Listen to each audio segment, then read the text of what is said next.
안녕하세요. 합격을 부르는 자기소개서 작성 방법과 관련된 강의를 진행할 손현경입니다.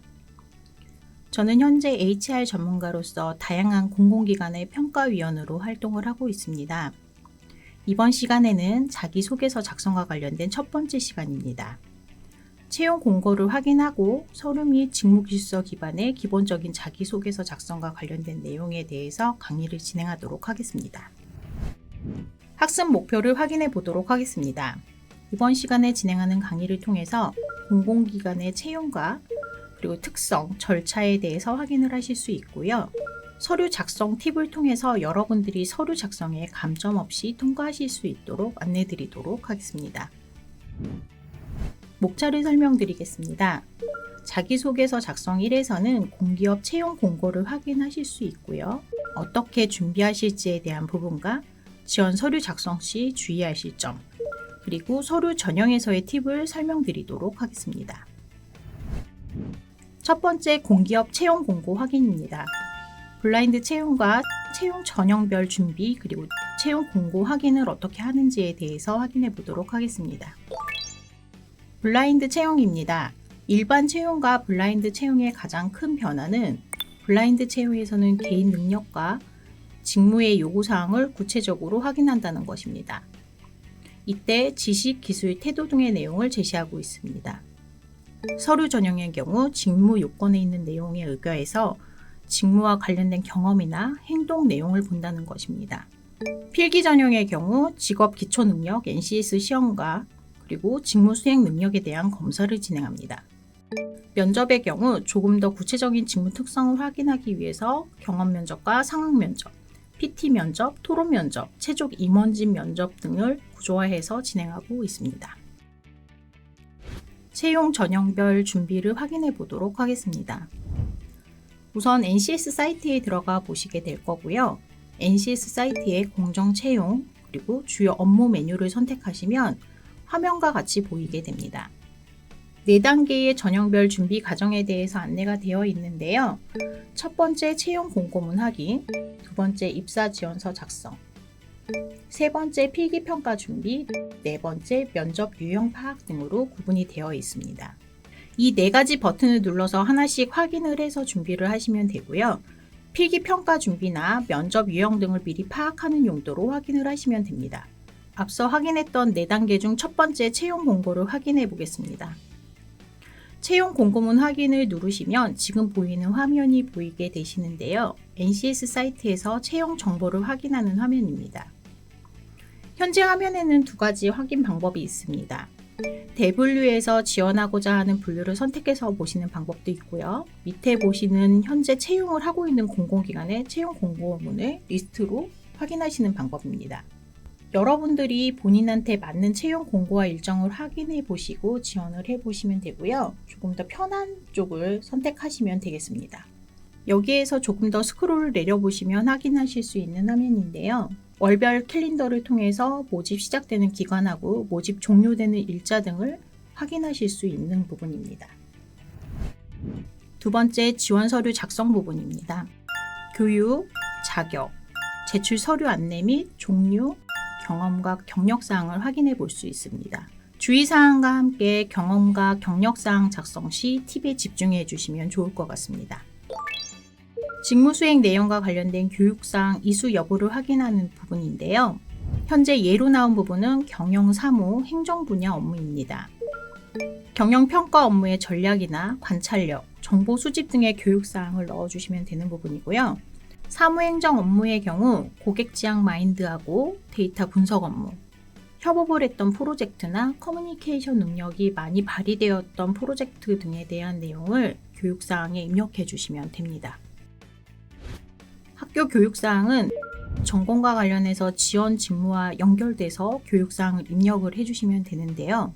관련 교육은 예, 아니오를 선택하시게 되는데 나중에 증빙 서류를 제출하시는 부분이 있기 때문에 꼭 확인해서 예, 아니오를 선택하셔야 합니다. 직무기술서와 연결되는 부분이나 지원 직무의 전문성 확보를 위해 수강한 교육은 꼭 추가하셔야 됩니다. 주요 내용을 작성하실 때에는 수업 내용과 직무를 연결해서 한두 줄 정도의 내용으로 작성을 해주시면 좋습니다. 직업교육의 경우 학교 이외의 기관에서 실업교육이나 기능교육, 직업훈련 등을 이수한 내용을 정리해 주시는 부분입니다.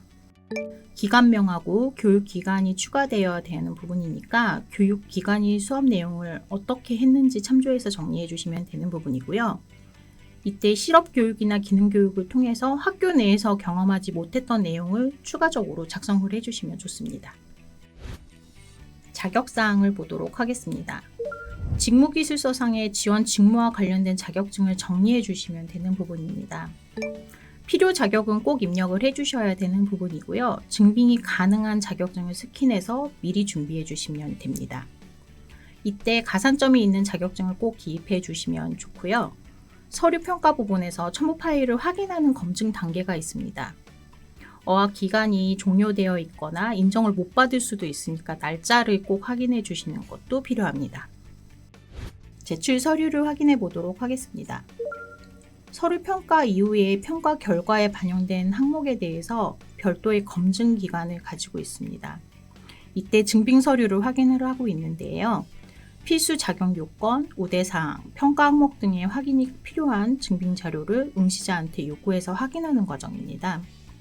이때 파일명을 명확하게 정리해 주시는 게 중요하고요. 파일명을 작성하실 때 출신 학교 등에 대해서 주의를 해 주셔야 합니다. 경력이 있는 경우에는 4대 보험 가입 증명서 같은 것들을 내시는 경우가 있는데요. 기관에서 요구하는 것을 내주셔야 됩니다. 기관에서는 정부 24에서 발행하는 서류를 제출하라고 했는데 건강보험공단이나 국민연금공단에서 발행한 서류를 내는 경우는 탈락할 수 있습니다. 그렇기 때문에 기관에서 요구하는 서류를 정확하게 준비하실 필요가 있습니다. 경험과 경력사항 내용입니다. 여러분들이 간혹 어떻게 정리를 해야 하나 고민하시는 경우가 있습니다. 경력은 금전적인 보수를 받았던 내용, 그리고 경험은 금전적인 보수는 받지 않았지만 수행했던 봉사활동이나 동아리 활동 등의 내용을 넣어주시면 됩니다. 활동 내용을 정리하실 때에는 역할과 성과 내용 등에 대해서 지원 직무하고 연결해서 작성을 해주시는 게 좋습니다. 예를 들어서 지원하는 직무가 경영관리 부분이라면 동아리 활동을 통해서 기획 업무를 했던 내용이라던가 행사기획에 초점을 맞춰서 정리해 주시면 될 것 같습니다. 경험 및 경력기술서입니다. 여러분들이 주로 작성하실 수 있는 부분은 경험기술서의 내용이 많으실 것 같습니다. 지원하고자 하는 직무와 관련된 프로젝트 내용을 성과 위주로 정리해서 기술해 주시면 되는 부분이고요. 여러분들이 했던 역할이나 활동 내용, 그리고 활동을 통해서 배운 점을 지원하는 직무에 어떻게 활용할 수 있을지에 대해서 연결해서 마무리해 주시면 됩니다. 경력기술서의 경우에는 현장 실습이나 인턴 등의 외부 활동 등의 내용을 정리를 해주시면 되는데요.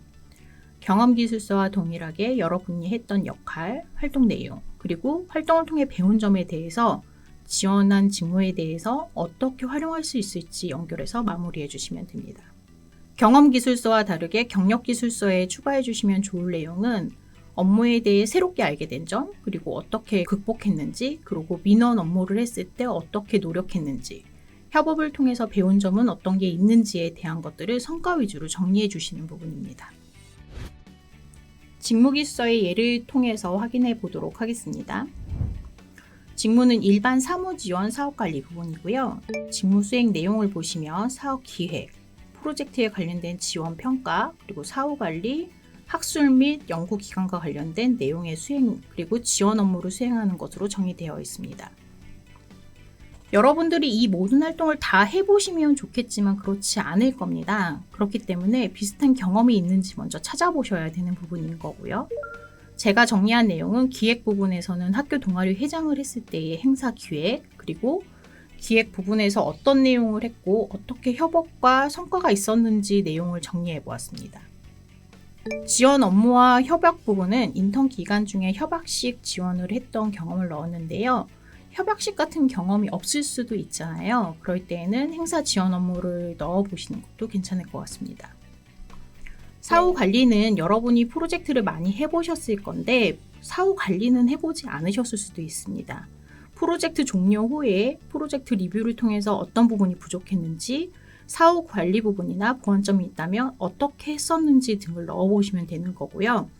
만약에 프로젝트 리뷰가 없었다면 보완점 등에 대해서 현재의 나라면 어떻게 할지, 어떤 부분을 좀 더 보완해서 적용할지 등을 넣어보시는 것도 좋을 것 같습니다. 마지막 수행 지원 부분입니다. 이 부분은 아르바이트나 학교 행사 도우미 같은 것들을 넣어 보실 수 있을 것 같은데요.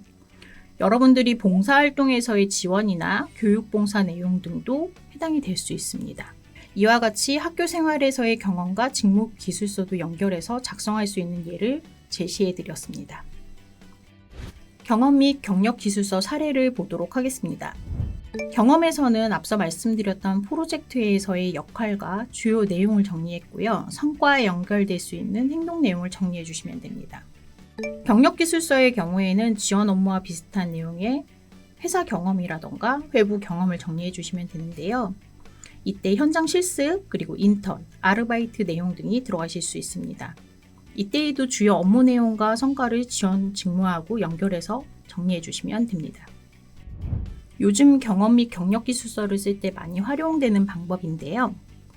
직무 수행 내용에 붉은색으로 표시되어 있는 부분을 경험과 경력기술서에 연결해서 작성하는 방법입니다. 소제목 등을 이용해서 성과 위주로 정리해 주시는 방법으로 사용이 되고 있고요.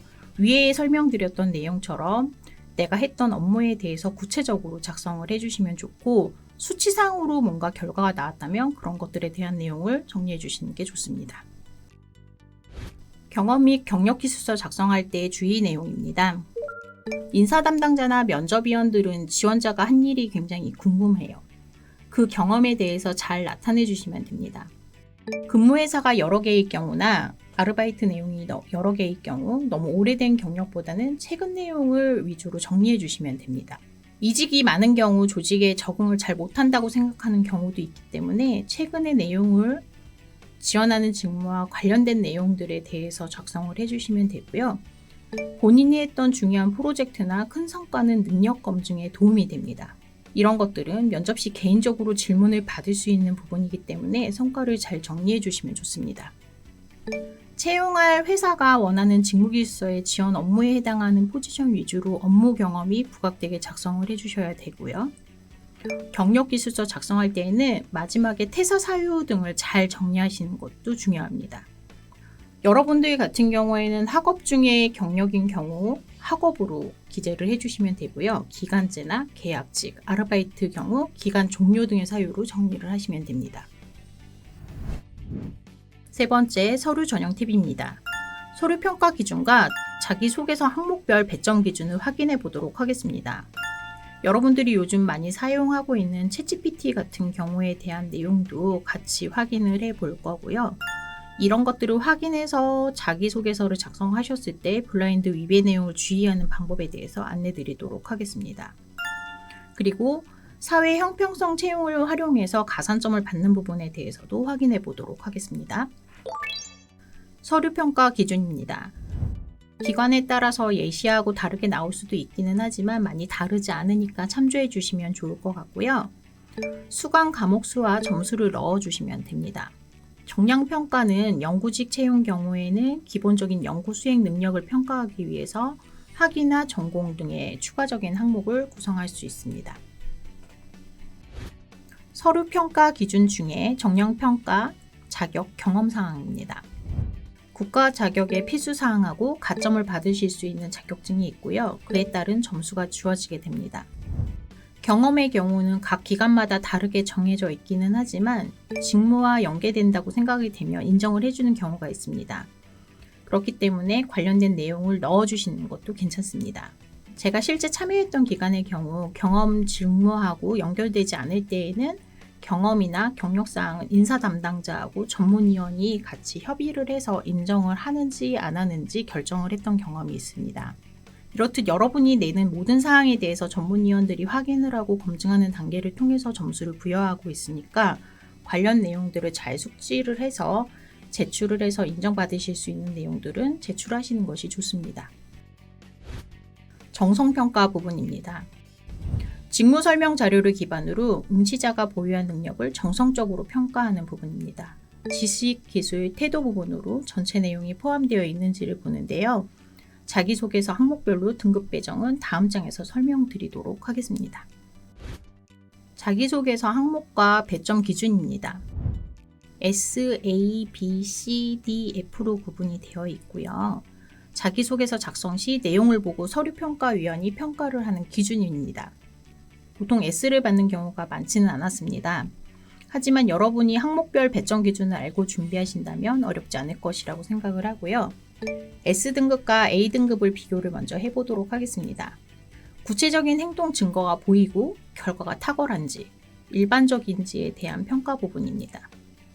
탁월한 경우의 기준을 보면 다른 사람으로 인해서 인정을 받았거나 수상을 했거나 성적이나 성과가 명확한 부분이라고 할 수 있습니다.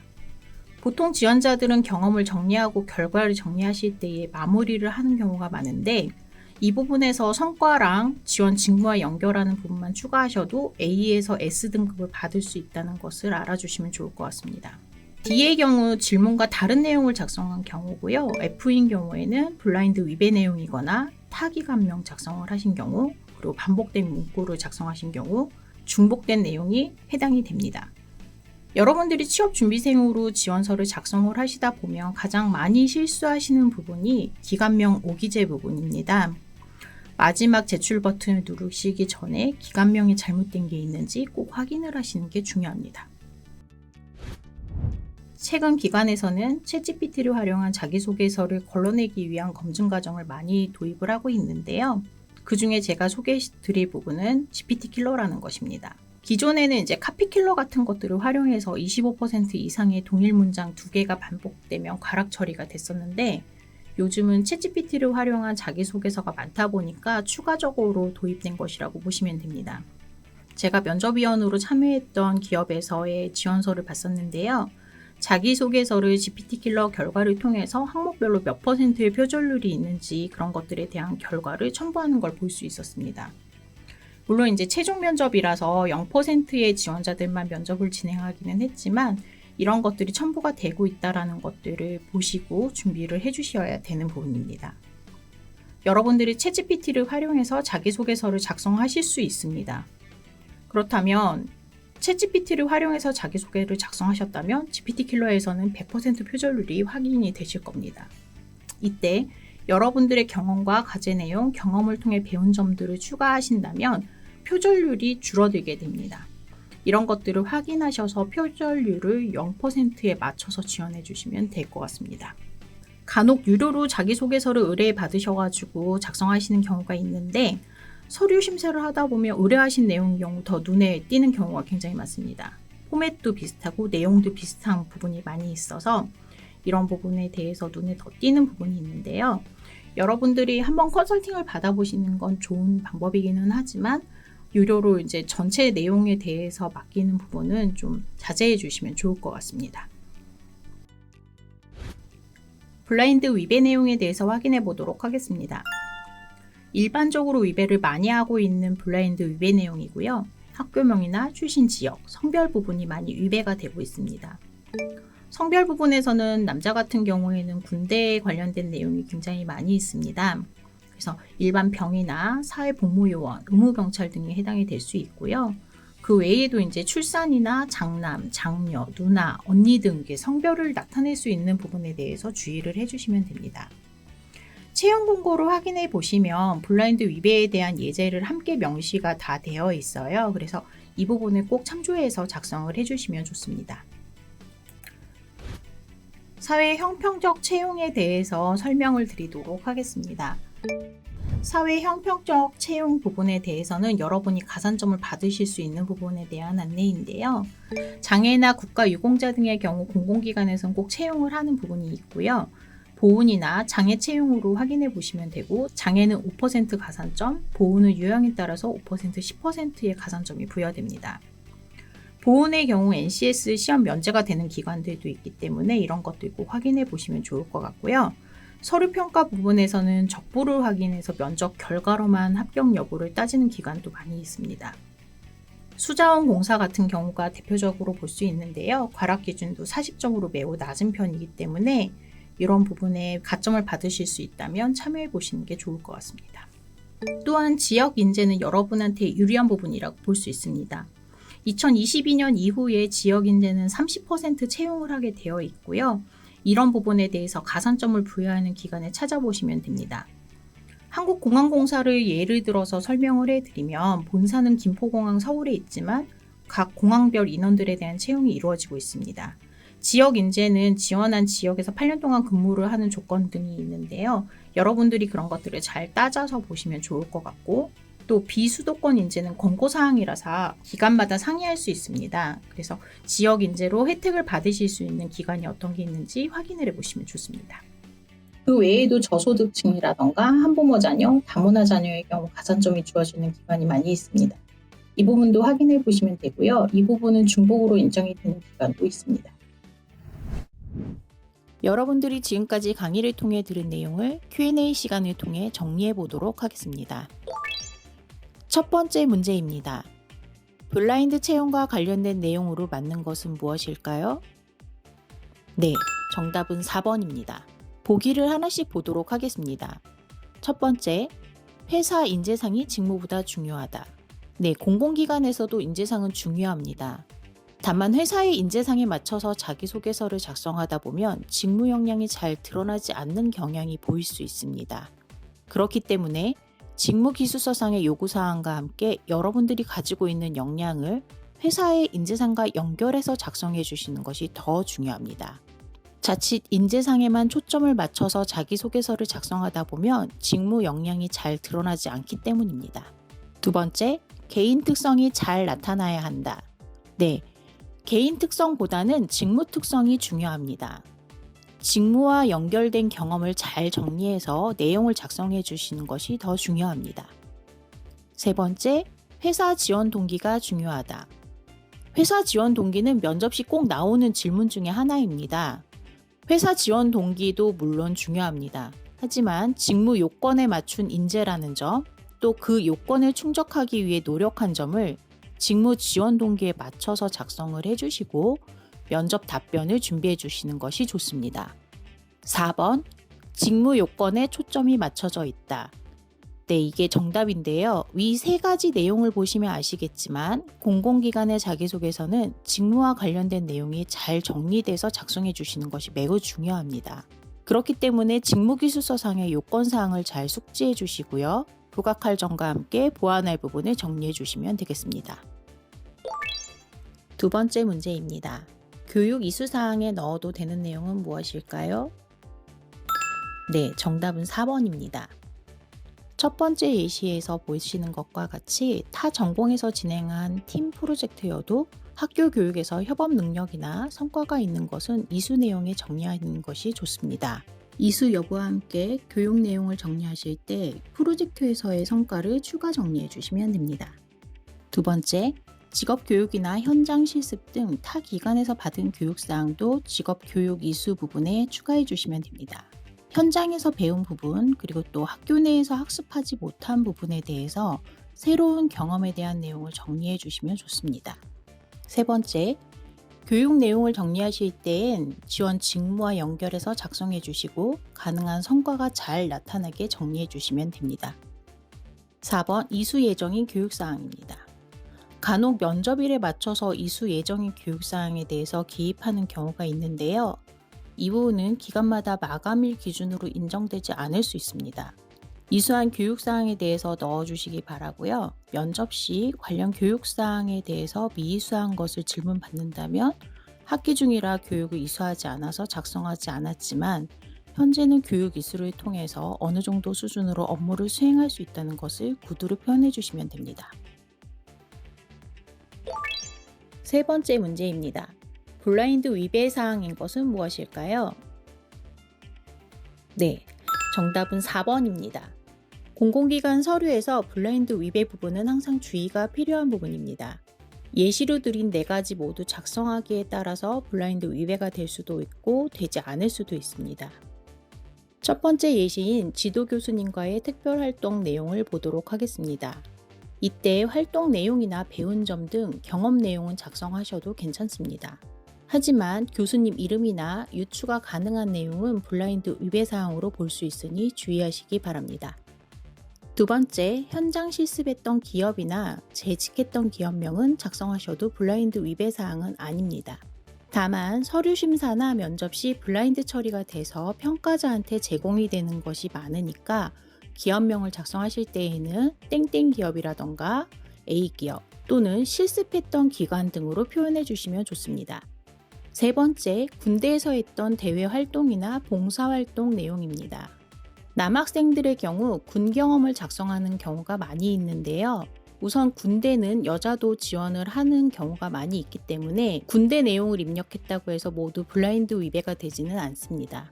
다만 행정병으로 근무할 때, 의무경찰로 대외 봉사를 했을 때 등 병사로 근무한 것은 남성으로 유추가 가능한 부분이기 때문에 주의를 해주시면 됩니다. 자기소개서상의 에피소드가 부족해서 군 생활을 꼭 넣어야 되는 경우라면 군대라는 것을 빼고 내용만 넣어서 정리를 해주시면 좋을 것 같습니다. 마지막으로 출신 지역입니다. 지역과 관련해서는 면접 시에도 주의를 주고 있는 부분입니다. 지역 인재 등 가산점을 받는 경우도 있고요. 타 지역 지원자가 봤을 때 특정 출신 지역을 우대하는 것으로 보일 수도 있기 때문에 기관에서는 이 부분을 블라인드 위배 사항으로 보고 있습니다. 이상으로 자기소개서 첫 번째 강의를 마치도록 하겠습니다. 감사합니다.